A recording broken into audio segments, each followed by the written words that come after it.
Hello and welcome to another episode of Emergence of Being. And we're kind of centering in all about, like all of our streams kind of come around to authenticity. And today specifically about overcoming the challenges that come up that challenge your authenticity, because we all come up with that. And it's kind of I think it's part of the universe's design in that you get opportunities where you get to choose again and again and again who you get to be, or you get to choose not to step into that. So like that, we're going to be talking all about the challenges and things of that, about really stepping into your unique voice and standing in your personal power.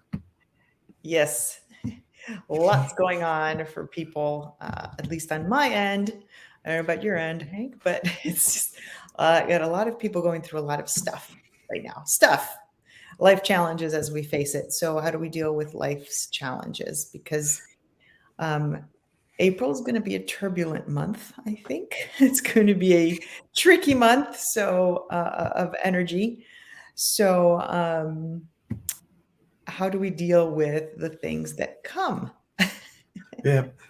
And part of that, I think, really, especially as we just had the Easter season, when one of the things that is in a lot of traditions is you have this opportunity to have this day of rest, in a sense, like the reset day, and then you get to start to choose, well, who do I want to be? Can the me that I want to be, can I live up to that? And walking in a lot of consciousness. So like when you have this new opportunity to really step into being you, it may be turbulent because you're faced with, on one hand, the opportunity to really express who you are, but you also have the opportunity to get into that well-trodden wagon wheel rut where you can go Yes. back to this comfortable place where you know all this stuff. But the thing is that all that stuff that is comfortable isn't necessarily serving of Yeah. the you came to be. Right, right. And I think that's what a lot of today is, and the times that we're in, is to find that purpose, break out of those shells, and become the better, higher version of you. And that's not so easy sometimes. It's not a comfortable space. It can be, but it depends on where you're at and how much work you are doing on yourself. There's a lot of people are facing a lot of challenges right now. The clients I'm dealing with, information I'm getting, everybody seems to be kind of dealing with something. So I don't know what you all guys are dealing with, or if you have some sort of challenge, or hopefully not. But breaking through that and how to navigate that, really, because the mind here is where it all is. It's where all the craziness is. And I really think becoming the observer, and April is going to be a lot of, I think even towards the end of April is going to be a lot of getting out of the comfort zone, doing the things that you know need to be done, having the conversations that you know need to be had that you have been sidestepping, because all that can cause a lot of suffering. And it's kind of a hodgepodge of stuff, I think. And being your authentic self and being honest in the best, highest, and most graceful way that you know. And that means being honest sometimes with yourself. There's going to be a lot of, with the eclipse coming, we celebrate the eclipse of, oh, it's so cool. Let's take pictures. Let's put on our glasses. But don't forget, it is covering the light. So the light, dark is nor bad nor good. It's all there. It's the yin yang. Mhm. But the light will be covered, meaning dark is going to be higher. But with that will bring more clarity. But it may be pulling up things. Don't be shocked if it's pulling up things about yourself, about others, that you're like, whoa. But it's showing you the truth so that you can handle and move on and go to the next level of Mario. The next, Level of the game. level of And I will post a link in a moment. Like Zane and I last Thursday talked a lot about the eclipse from the perspective of like the Caro and like some of the shamanic viewpoints or whatnot. But astrologically speaking, just to kind of touch on it a little bit, you have the sun and the moon represents past emotion. And we're also in Mercury retrograde, which is a great time to resolve past stuff, just astrologically speaking.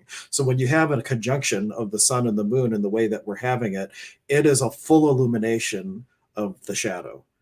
And it is the perfect time to really ask the question, what within me holds me back the most? Or to put it another way, because it's not necessarily holding back, it's what within me do I need to acknowledge that creates the greatest contrast for me to know my authenticity, because all that shadow stuff is purposeful. Mhm. For the intended purpose. It's really it's there for you to have a contrast so you can know yourself experientially. So it's not that you want to get rid of the shadow and like negate, like you want to use it for its intended purpose, which is to create this beautiful contrast for you to really know yourself on a whole nother level. But it's not comfortable. That's the thing, is it's not comfortable at all, because we are taught, especially in the West, like don't feel, don't act out, don't be, do what I tell you, don't be. We were taught to be human doings instead of human beings, and really stepping into that beingness isn't comfortable, because a big thing is being authentic is polarizing. Like as I started to like get, stepping closer into my authenticity, I became very polarized. I got a lot of people repel vastly quickly away from me, and a lot of people get pulled to me. And that's a thing with when you start to step into that space, it can be uncomfortable because of the judgments that you receive both ways. But the real trick is to remember it is none of your business what other people think. Yes, yes. The way Dr. Dyer talks about it all the time. And I think the biggest thing with that is you will, not you, but in general, people can choose drugs, alcohol, what somebody kind of coined as the go-arounds. You find different ways of kind of circumventing that because it's not comfortable. Oh, no. Now is the time to kind of break out of that and really dive into the authentic, all part of you that's there, because it's going to create suffering if you don't. Yeah. So we're still in, I think, turbulent times. Having a discussion with somebody on this yesterday. It's just a lot of stuff is being pulled up. Like, when is it going to end? When is it going to get, when's the Well, sun? it never ends. It The never only ends. thing that never changes is that Is, everything changes. is that everything changes. Yeah. Right. But we do So, have Mike saying good morning. We have Mark saying good morning to whoa, his fellow is geniuses, that a right? jail? And also he said, Yoda said it best, and I don't remember exactly what Yoda said, but like it's not that the dark side is more powerful, it's almost more seductive. I don't know. It's really, I go back to, it's like really contrast, like in the Fast. Bashar says the all is the one and the one is the all, right? But the all is the one, it doesn't know itself. So this perceived contrast, this dark and light, is really, it's really all for this the experiential component. It's nor And bad nor good. It just right, is. And just is. we view it as bad, but it's contrast. It's right. Yeah. That's all it is contrast. Or in the Pakokuna tradition, we look at it as a positive and negative charge. Just so like with the electricity, we have positive and negative. Neither is bad or good. They're different. It was during, like we talked about this on the stream last week too, it was during like the European, like the emergence of Christianity, that negativity and the word sin kind of got overlapped. So we started to look at everything that was the negative charge as a sin thing, but it's really positive and negative, and it's there for contrast and for experiential knowing and that type of thing. And we just look at it as hucha and sami. It's heavy and light. And based on when you're at, is what you're experiencing creating more heaviness, or is it creating more light? And if you start choosing the things that are lighter, you're going to have this spiral of upward experience. And I'm just using the word upward, relatively speaking. I'm not saying that's better or worse. Or if you choose hucha, then you go the other way. And Right. both are fine, and they just lead you down another further along the path of self-exploration in a way.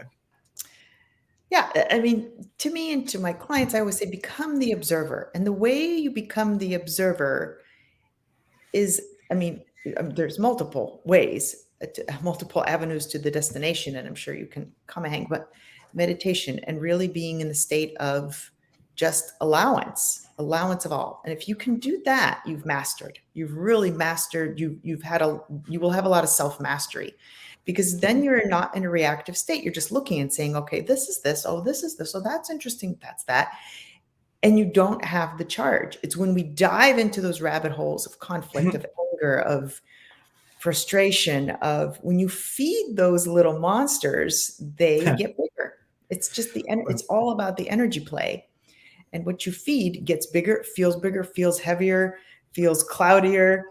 So if you can rise above the clouds and ride in the airplane and just watch everything down below, then the reaction and the charge isn't there. But sometimes we talked about traumas last week, right? So we have these things that are lodged energetically. So it makes it a little more challenging. But if you can clean the system, then those don't get so activated and recharged, and you are better able to be the observer. Yeah, we kind of one example I would say is like if you had all these guitar strings through you and they're representing your past traumas and there might be anger, resentment, fear, whatever, and you're faced with a modern day something like that, that vibration causes that trauma to kind of resonate. And like it's waking that up in you again. But when that happens, you don't have to, you have a lot more tools now than you did when you were a kid or whenever you were traumatized. So when that gets reactivated, you have different tools to navigate it, and you can do it with a greater space of grace. Yes. And when Yes. you do that, when you can do that, now all of a sudden you have this opportunity to stand in your authenticity where before you chose not to. Because part of your authenticity might be not letting that happen to you, Yeah. or to handle it with love. Yeah. Like, and when I say love, because in one sense love is all there is, but Yeah. there's like Neil Donald Walsh would give the example that there's distorted love, and I forget the other word he used, but called skilled love. And one, you might be like really holding a place of grace and compassion and everything else, and distorted love might be anger, because that, but that could still be an expression. So it's like all like elevating the responses as much as possible. Exactly. And I think I want to comment what's popping up is happiness and peace are often misconstrued. When happiness is not, and I learned this a long time ago, and when you get there, you'll know. Happiness is not this, oh my God, I'm so happy. Ah, it's not this high high. It's a state of sereneness. You're just serene. And it's a very interesting feeling. And I've gotten there. So I know what it feels like. And once you know what it feels like, you know when you recreate it. Love is almost like this omnipotent just peace. It's not ecstatic. It's not this, what I used to think was this, I'm so happy. Like when you're in love, you're just like head over heels. So a master I follow says when emotions are high, intelligence is low. And that's what it's going to be a lot about. When emotions are high, intelligence is low. You don't have clarity. So when you're super angry, you can't see clearly. When you're super frustrated, you can't see clearly. When you're too in love, like head over heels, you can't see clearly. So you want to gain this just like coast where you can see clearly to really clear those emotions. Don't reach the high highs and the low lows, which the body and the mind seem to like. We're used to this high, getting high, high, and then we hit these low lows. The goal is just to really, I think, get to more of a coast and to be more at ease and at grace. Like all of our series have now built upon, okay, grace and Space trauma of grace. and authenticity. Yeah. So avoiding the high highs and the low lows, because those really either take you too high to the point that you can't, there can't be clarity when you have too many emotions. You can't see clearly when you're too angry. Are you really making the right decision? Isn't it true that when the time passes, you're like, oh, I shouldn't have said that, Yeah. because I have learned that I do not like answering questions on the fly if there's any sort of possibility that I'm responding just off the like reaction type of response. I like to sit with it, and like I like to sit with it and not think about it, and then go back and like touch in with it, and then I kind of get my knowing of what I want to do or don't do around something. The other component to this is when if you because we're human, so we're going to have those highs and we're going to have those lows, but one of the things that happens is when you do get angry, you go there and you judge yourself for going there, and then you judge yourself for judging yourself, and then you judge yourself for judging yourself, and it creates this multiplier effect. And a sometimes multiplier effects are good things when you're like being a master manifester. There's a principle that you want the multiplier effect. This is when you don't want to create that. So like if the it's first and foremost yourself you have to give that space of grace to, that when you do have a moment of human, because that's what we're here for, you can just, instead of going and judging yourself, invite yourself to just say, that's interesting. yep, and yep. and give yourself you know a break with it, and then also ask yourself like what's underneath that is one thing, but like these highs and these lows, what do you really get out of it, and are you able to do that in a space where you don't have to have all these extremes happening in order to get like a secondary gain from it. Mhm. because maybe you get a lot of attention when you're in one of those high and low places and you like the attention. So like there's like a subconscious part of you that creates it. And if that's happening, that's just another place to look at, like, well, what in me is creating that over and over again, and how can I create that consciously elsewhere instead of unconsciously in this way that comes up that's not healthy. What are you getting out of the drama? I see it time and time again. Chemicals. I'm serious Chemical. when I say that though, like the dopamine release, like all the different things, like people that are in toxic relationships sometimes have like they get addicted to that process of Mhm, the mhm, cycles that they go through, because there's like a whole bunch of a lot of stuff going on chemically in the brain. mhm. I agree with Four that. main ones. I forget the four main. It's like dopamine, endorphins. I don't remember. Zane posted a little meme about it, and I cannot remember the other two. But there was like two other ones that are. Um, anyway, if it's relevant, I'll remember it. Those are two big ones. I think we can have addictions to multiple things, not just alcohol, food, chocolate. You can be addicted to emotions. You can be addicted to a certain emotion that is comfortable, and that's what your brain knows, and you stay there. So, what are you addicted to? What is your pattern? Yeah, Mark is and then commenting. what's He's that? Yeah, Mark is he's talking about intermittent fasting and having an empty stomach is absolutely empowering. You know that what I would think this Mark sometimes makes like a joking comment that actually has like a real cool nugget of gold in it. Like being in communion with your body really is empowering. So like a lot of people think their body betrays them or their body isn't doing it, but like your body and your being, when they're in communion with another, and intermittent fasting can help with that. It really is an empowering thing, because it brings you to like the space of congruency that you can manifest a lot greater if you've had the car having a good tune up, like and it can run better. So like the Mhm. intermittent fasting is one way to raise your vibration, have a more clear and potentially more clear intuition and different things like that. Right. When I remember, I will never forget when I did my last bodybuilding show, my carb depletion was so low. People are like, you look so frustrated or angry or sad. I'm like, I'm not. I was in pure elation. I actually had a separation of having my soul in control of my body. It's a feeling that I cannot even describe, but you get so tired because you're so depleted. I literally could not mount anxiety.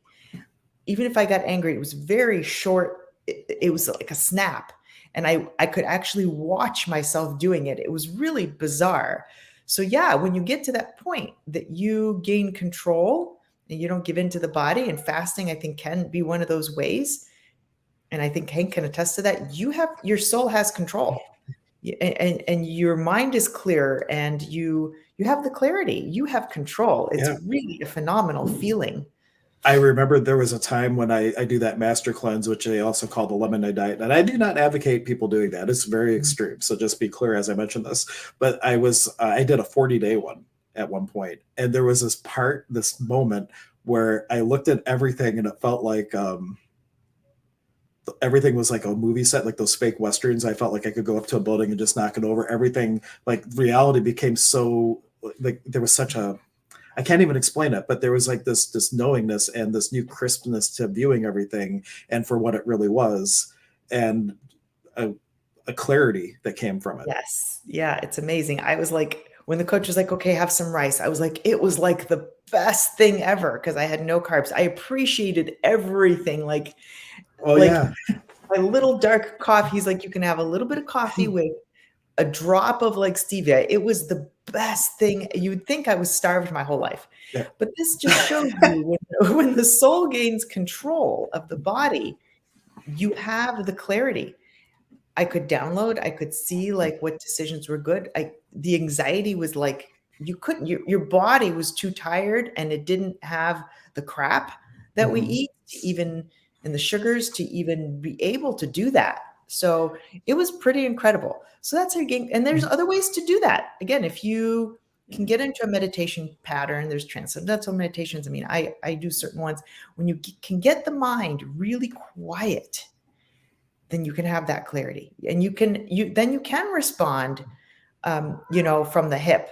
But until you've gotten a good hold of that, most of us humans don't get that.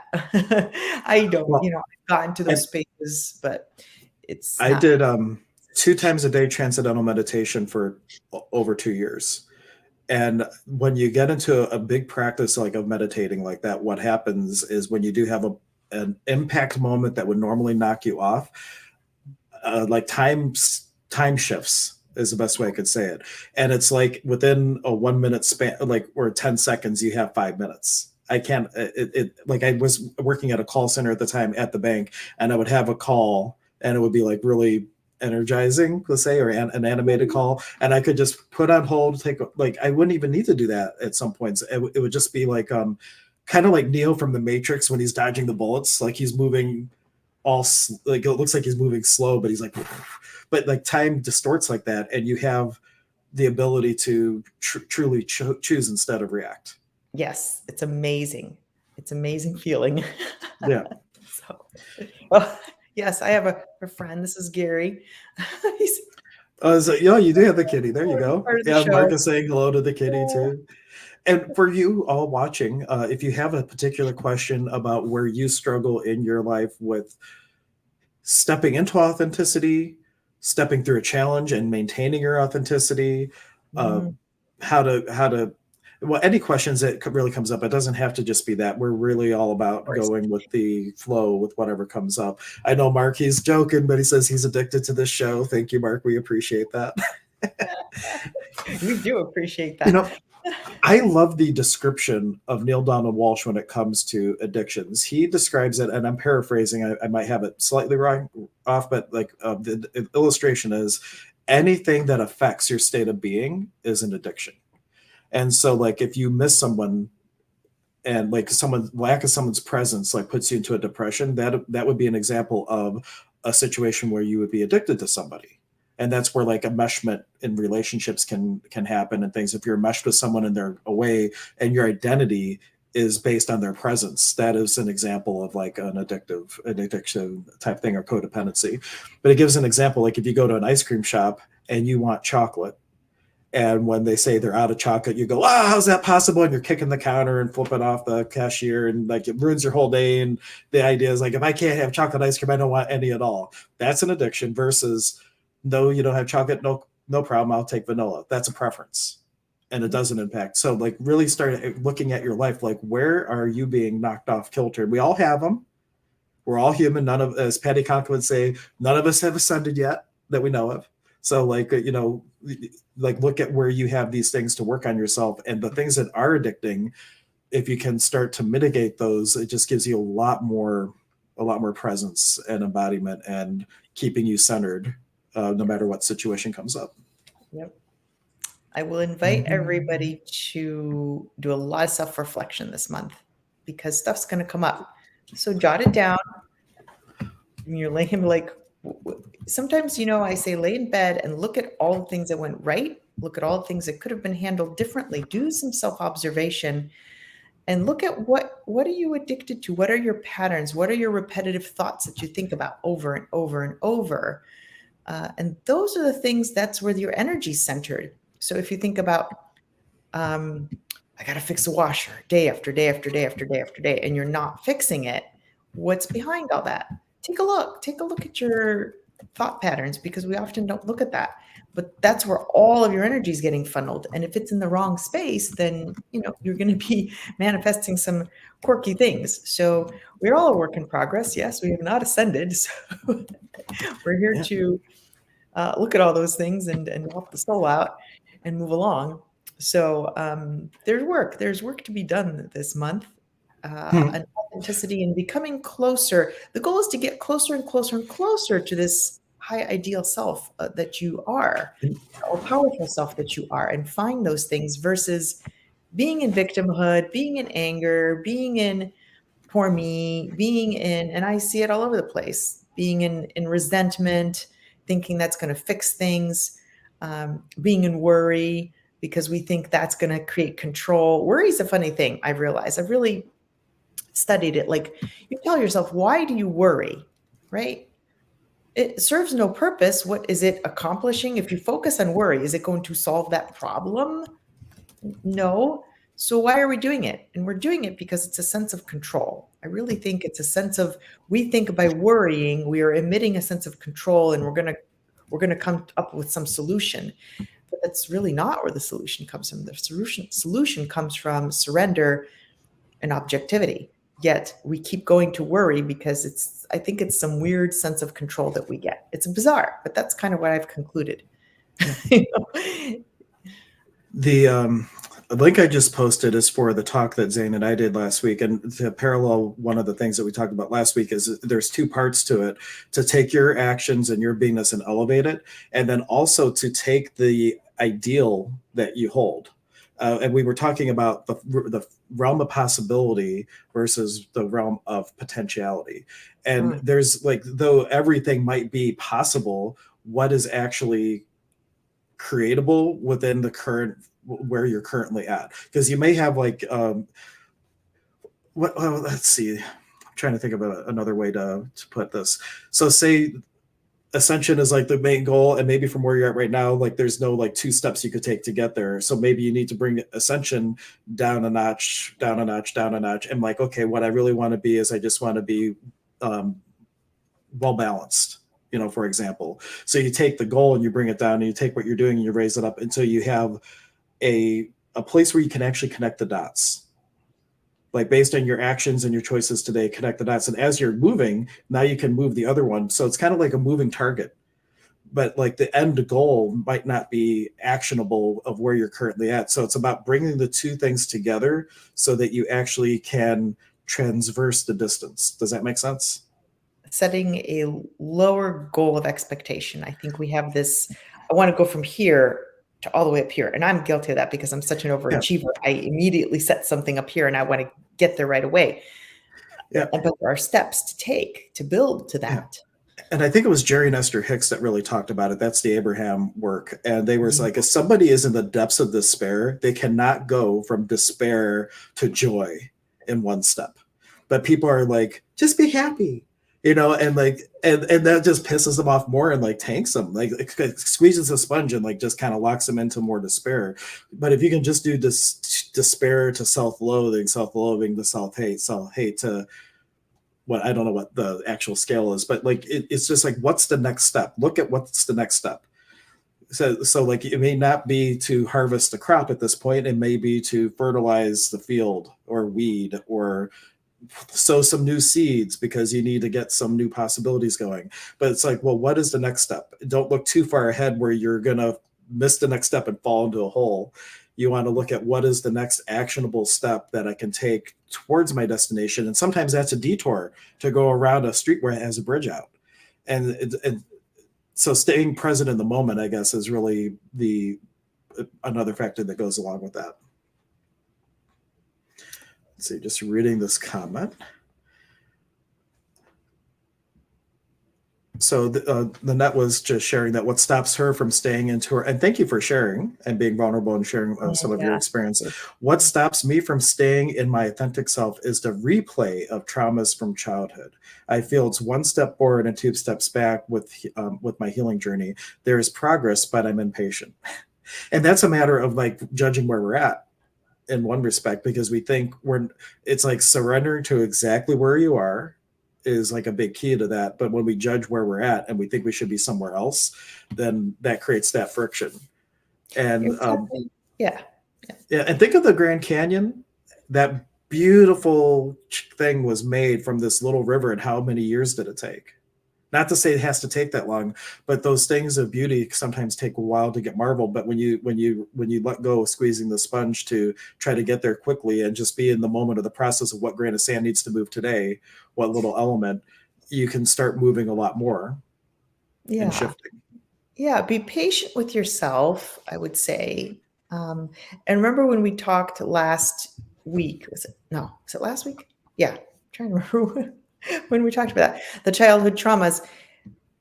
Avoid spending a ton of time focusing on that identity of I can't get to this because I have this. It's like, okay, this stuff happened. let's get some tools to move through those versus reverberating back to replaying the tape recorder. I think we have a tendency to, the brain has a tendency, because your soul doesn't, the brain has a tendency to like to go back and replay those things. And I am the way I am because of XYZ. You don't have to be that. Let's just start taking steps. And one thing I've learned and still am learning, I think, in my life is if you can get some guidance and a coach and anybody to help you, even that you may go through 5 or 6 people, you may go through 5 or 6 coaches, healers, guides, whoever. Every step is a step in the next and higher direction versus trying to do it on your own. I think that's slower and it's harder. But when you have somebody that can guide you on the fast track, it becomes a fast track. That's not to say you won't get there on your own. You will. It just might take a little bit longer. So that's my 2 cents on that. Oh, it's a good 2 cents. All right, I had to take care of something that was like blowing up for me. It's all good though. Oh no, it's a technology thing, but it's all good. I think Mercury retrograde blowing up the computer. No, well, it was someone I do tech work with as they're a client, and there was like a massive big problem that I had to deal with, but it's all good now. So, but speaking of Mercury retrograde, this is a great time to really finish up past business energetically. So between the eclipse and Mercury retrograde, maybe go into the eclipse doing some journaling. What are the things that hold me back the most from being authentic, and kind of putting that out there? And then when the eclipse happens, enjoy it, but also set with what am I not seeing? So, so really write down what you already know, so that does not distract you. And you think, oh, this is new, but you've really known about it. Really do a little inventory and put down all the places that you're unloving to yourself or to another that you know about that could be holding you back. And then ask what am I not seeing that I need to be aware of as the eclipse starts, and leverage Mercury retrograde and the eclipse energy together to really put yourself under a microscope. Yeah. So that's why April is going to be a little tricky, because we've got a new moon. You've got the old moon the full moon has left. You've got a new moon. You've got the solar eclipse, super powerful. And I think there's going to be, those two things, don't forget, are going to create upheaval. So sometimes I have clients who are like, it's been a absolutely crazy day. And I'm like, well, wait, you have the tools of the energy. Everybody else does not. So just be an awareness that they are not aware of what the full moon's doing. It's the full moon. The new moon, full moons, all those moons pull up all the stuff that you have going on.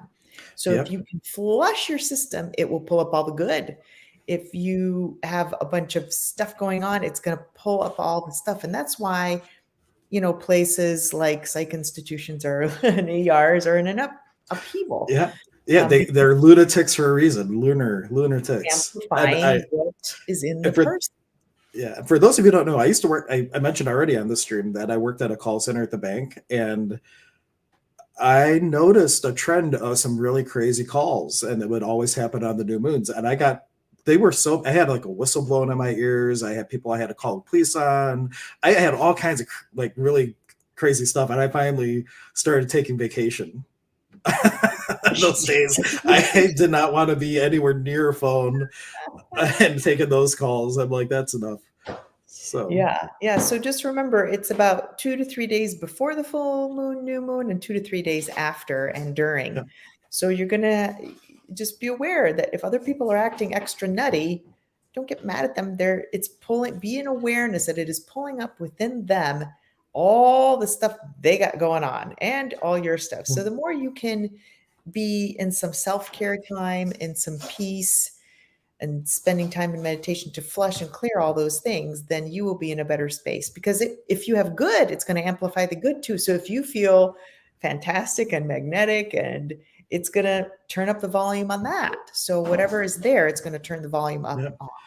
Yeah. At the end of the day, this is the saying that we often go to: energy flows where your attention goes. What do you want to focus on? The solution or the problem? Focus on the problems, get more problems. Focus on solution, get more solutions. And what are you going? the other question is, in addition, what you're focusing on is what energy are you maintaining? What space are you holding? Being the highest vibration of that as you can, and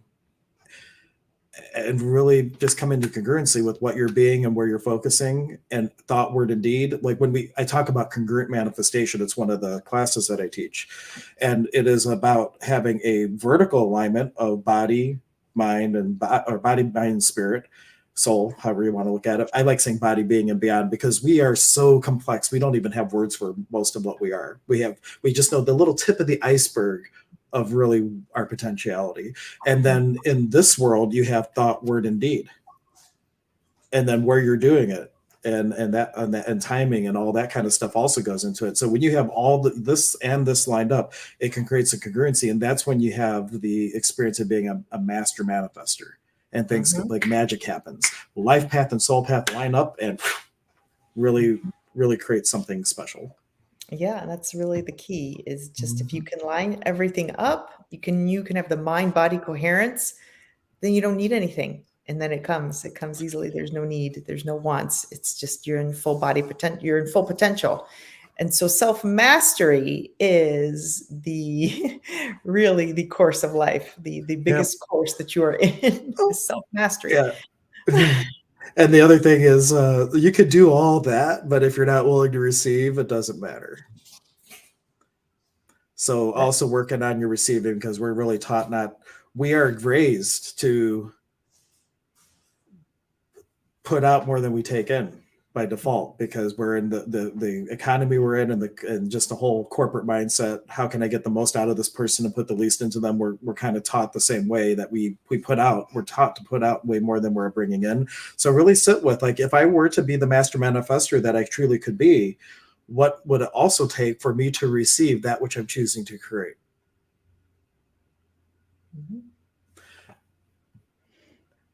Then that's saying hashtag master manifester. Yes. And Mark brings up a good, like, we're talking about a lot of things. KISS, keep it simple, stupid. So boil it down. Like, we talked about a lot of things today. All you really have to hone in on is, what one little thing could I be and do now? And then do that, and then do the next thing, and do the next thing, because you can get bogged down if it's like, well, there's like 50 things I talked about that I need to figure out how to do them all at once. Like, no, just pick one thing. What can I be and do now? And you do that, and then you do the next thing, and do the next thing, and the next thing you have traversed the whole span that you were trying to transverse, and you're on the other side. And then you do it. Then you do it easier. Go ahead. If you don't know what that is, because like, well, I don't know what that is. What is the thing that's pinching you the most? Look at the emotion. What's the thing that pinches you the most? Yeah. And I brought this up on Zane's stream. I wonder if I still have it. Here we go.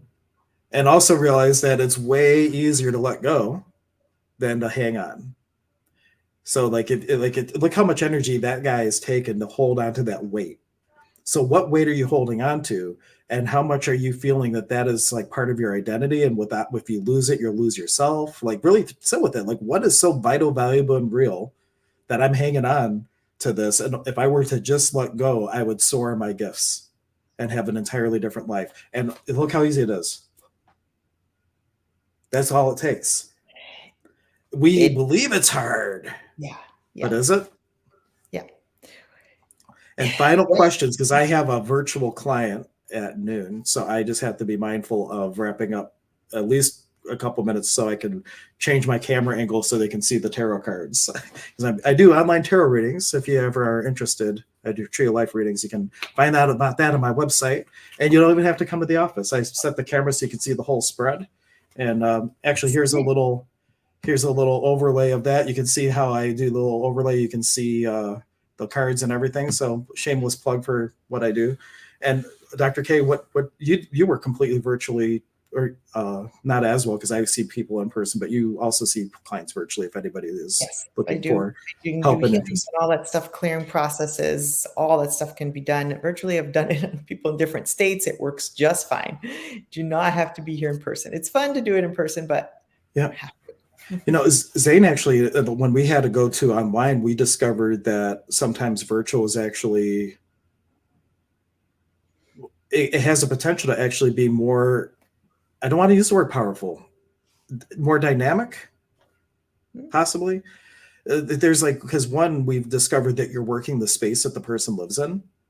You're not just, the person doesn't come to your environment. You're basically like, when they come to you, it's like you take the fish out of the aquarium and they're in their, they're in their little goldfish bag, and you're working on them. Then they go back, and then but when you do a virtual session and they're in their home, it's like you're working the alchemy for that entire aquarium.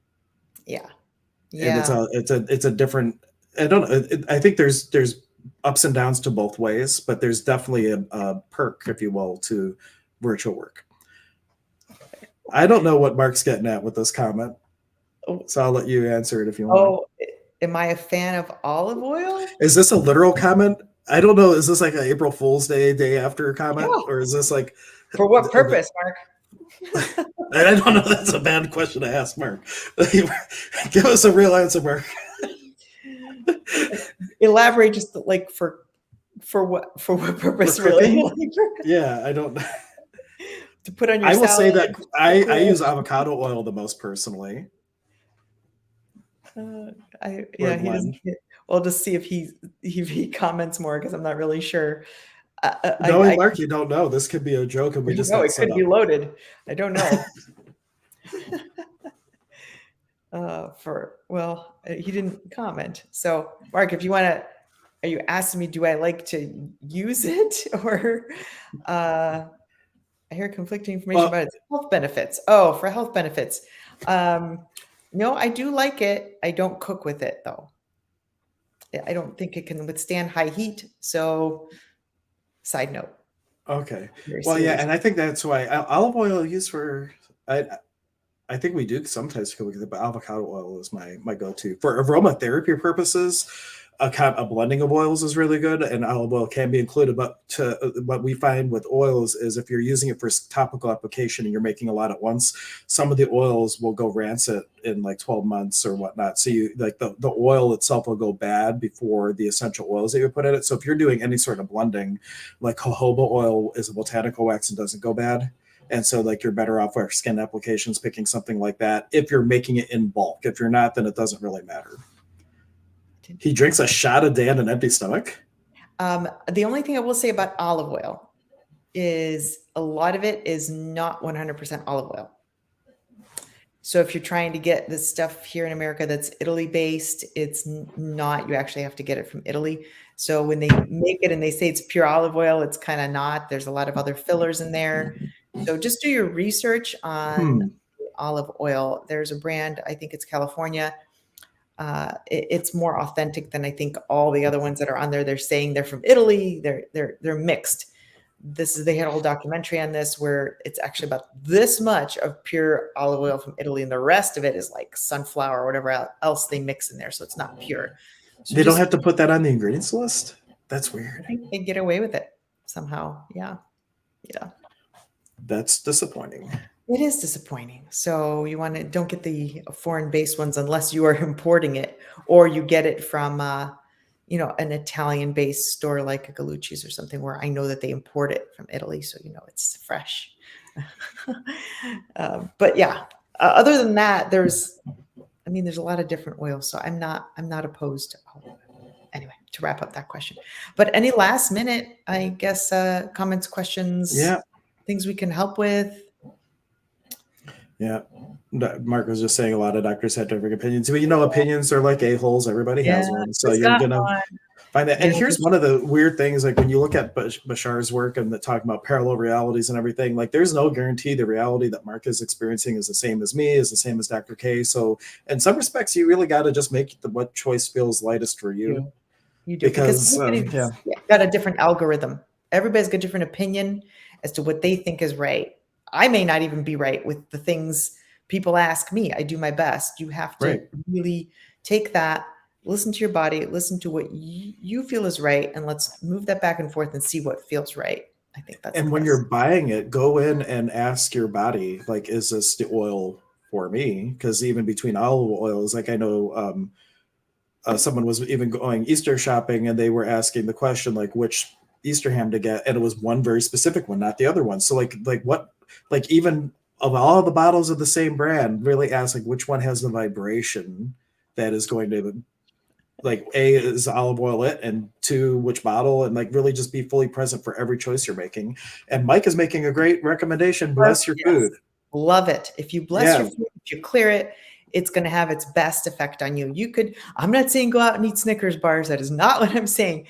But there are yeah, people that are that clear in their body that they don't get affected for whatever reason, like some other people. Like there's, I think, a lot of things at play. There's genetics. There's a stress, I think, is the one of the biggest things that I harp on. If you're super happy, that I think you can get away with smoking. I'm not advocating smoking, but yeah, there's people that are just inherently in their heart such happy people that they just don't have the effects that somebody else that yeah. is so unhappy and depressed that is puffing away.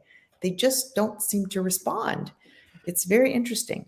Yeah, the belief really affects that, you know. Yeah. And are you doing it because you've been told to do it, or are you doing it because it's really like you have a communion with your body and your being, and you know what serves you and what doesn't serve you? Because if you're coming from that place, I think those are the people who are smoking a pack a day and they're 110, Yeah. you Yeah. know. And it's Are like this, drinking and they're yeah, fine. or whatever the 100. case is, and they're just doing what they do, but they're doing it from a place of authenticity. If you're doing it from a place because someone else told you what you should be or shouldn't be doing versus what your own knowing is, and that's what the whole conversation is about, is getting clear Mm, on what is and what isn't actually serving you. mic And for drop. me, smoking definitely doesn't serve me. Right. Alcohol doesn't serve me. I've been sober 18 years, you know. And like what serves you and what doesn't. And on that note, I have to get set up for my camera. Okay. So, All right. but thank you all. We will be back next Tuesday, and we'll play around if this time works or if we want to do earlier. But 11 does work for me. I'm just like contemplating. Anyway, we'll talk and we'll see what but we'll be on next Tuesday at some We will. point, 11 o'clock or another time. Sounds Until good. yeah, until next time, guys. Take care, and if you need something, please Bye. reach out.